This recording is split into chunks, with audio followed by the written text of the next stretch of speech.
Hello there. In case you don't remember, I'm your average booktuber. Looking back on the last video that I made, I was starting to feel like some of the purchases I was making were unnecessary. I started asking myself if, the money I was spending on some of the books I was buying was, maybe a waste. And so I made a plan. The plan was that every book that I bought on my next trip to the bookstore would be a reasonable purchase, something I would read really soon. And so I decided to put my plan to action, and I headed over to our collective favorite place, the bookstore. This time, I think I did it right. The first book that caught my eye was a book of simple ukulele chords. Seeing this book reminded me that I've always wanted to play the ukulele. Holding it in my hands at that moment, I knew that this was the best option to kickstart my career of ukulele playing. Like, I can't believe that I even found this. Since buying this book, I can absolutely tell you that this purchase has really paid off.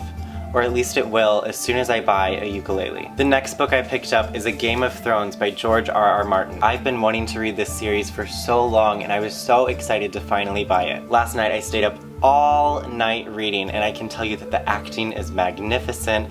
The cinematography was just stunning. I am a huge fan of Game of Thrones. I'm pretty sure I was reading. When I saw this next book on the shelf, I knew I had to have it immediately. So I picked up The Innovators by Walter Isaacson, a 500-page book full of stories from some of the world's greatest innovators. Features Steve Jobs, Bill Gates, Larry Page. Because what I mostly read and discuss on my channel is nonfiction, I can safely say that this was not a weird impulse buy. I do not look at this on my shelf and say, why on earth did I buy that? The next book that I picked up was 50 Shades of Grey. The next book I picked up was a collection of classic fairy tales by Hans Christian Andersen. I'm so excited to be moving into college later this month, and I'm definitely gonna have time to read shit like this. After finally stumbling into the YA section, I noticed a special 10th anniversary edition of Looking for Alaska by John Green. A different edition of one of the books I've already read. Sign me up. I'm so happy to have completed my trilogy of the Looking for Alaska paperback, the Looking for Alaska hardcover, and now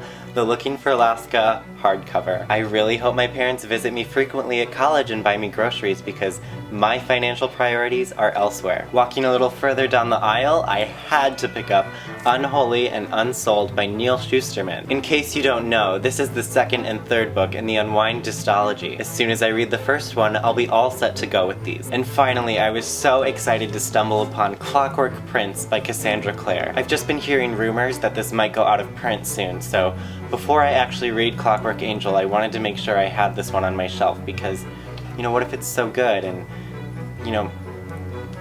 see what I mean? My bad book buying habits have gone out the window. I'm so grateful for my self-awareness and really look forward to future trips to the bookstore. After all, I did just quit my part-time job and I'm going to college this month. If you have any recommendations, please let me know. I'll see you guys next time, and until then, happy reading.